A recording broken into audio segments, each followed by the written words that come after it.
Om Swastiastu. Perkenalkan, nama saya Nikade Setia Dewi dari jurusan Dharma Acarya Prodi Pendidikan Agama Hindu.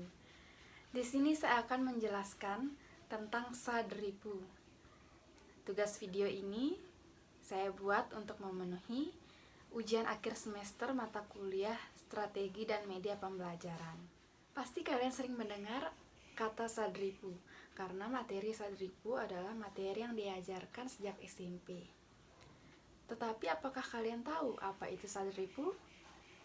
Sadripu adalah terdiri dari dua kata, yaitu Sad dan Ripu. Sad berarti 6 dan Ripu artinya musuh. Jadi Sadripu artinya adalah 6 musuh. Tetapi musuh di sini berarti yaitu musuh yang ada pada dalam diri kita sendiri. Nah, seperti yang dijelaskan tadi, Sadripu adalah 6 musuh. 6 musuh tersebut diantaranya yang pertama yaitu Kama, yang kedua Loba, yang ketiga Kroda, yang keempat Mada, yang kelima Matsarya, dan yang keenam adalah Moha. Yang pertama yaitu Kama. Ada yang tahu Kama itu apa? Kama yaitu hawa nafsu atau keinginan. Kama sangat berpengaruh besar terhadap diri kita sendiri, karena jika kita tidak memiliki kemampuan atau pengetahuan yang cukup baik untuk mengatasinya, maka kama akan menguasai diri kita sendiri dan berakibat buruk bagi diri kita sendiri tentunya. Sadripu yang kedua yaitu Loba. Loba berasal dari kata lub yang berarti tamak, rakus.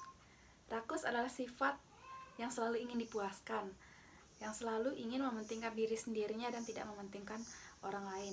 Contohnya seperti orang yang rakus akan kekayaan. Ia tidak mementingkan alam sekitar, bahkan ia dengan santainya merusak alam sekitar tanpa merasa bersalah demi kekayaan yang ia inginkan. Kemudian Sadripu yang ketiga yaitu Kroda. Kroda adalah marah. Sifat Kroda berasal dari ketidakpuasan, kekecewaan, rasa dendam, rasa terhina, maka akan muncul sifat Kroda. Sadripu yang keempat yaitu Mada. Mada artinya mabuk, kemabukan. Tetapi kemabukan di sini bukan hanya mabuk karena minum minuman keras, tetapi bisa juga membanggakan diri sendiri. Contohnya seperti orang yang merasa dirinya paling terkenal, paling kaya, merasa derajatnya paling tinggi, sehingga ia tidak mau berkawan dengan orang-orang yang derajatnya lebih rendah dari dirinya. Kelima, yaitu Matsarya. Matsarya yaitu iri hati, cemburu. Tentu saja sifat ini tidak baik, karena sifat ini bisa menyiksa diri kita sendiri. Contohnya seperti karena ia merasa selalu dirinya itu hidupnya paling susah, paling sial, tidak baik, sehingga ia merasa batinnya itu akan tersiksa, dan bisa juga ia memusuhi orang lain karena ia berpikir bahwa kehidupan orang lain itu lebih baik, lebih beruntung daripada dia. Nah, sifat itu sebaiknya dihindari dan tidak dilakukan ya. Yang keenam yaitu Moha. Moha adalah bingung atau kebingungan. Ia tidak dapat menentukan sikapnya karena kebuntuan otak dalam berpikir, kecerdasannya hilang. Ia tidak dapat menentukan bagaimana sifat yang baik, buruk, sifat yang berguna atau tidak berguna. Ia tidak dapat menentukan itu. Nah, apa yang dapat ditimbulkan oleh Sadripu jika kita tidak dapat untuk meredamnya?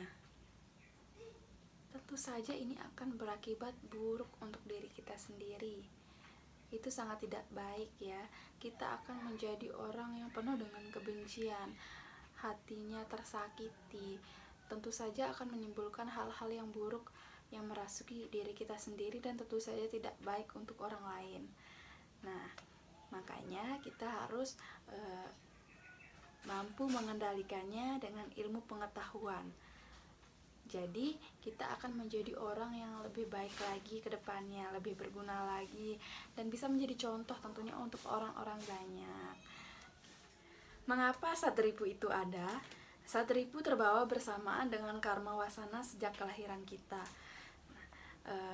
Sadripu itu muncul karena perpaduan antara triguna, yaitu rajas dan tamas.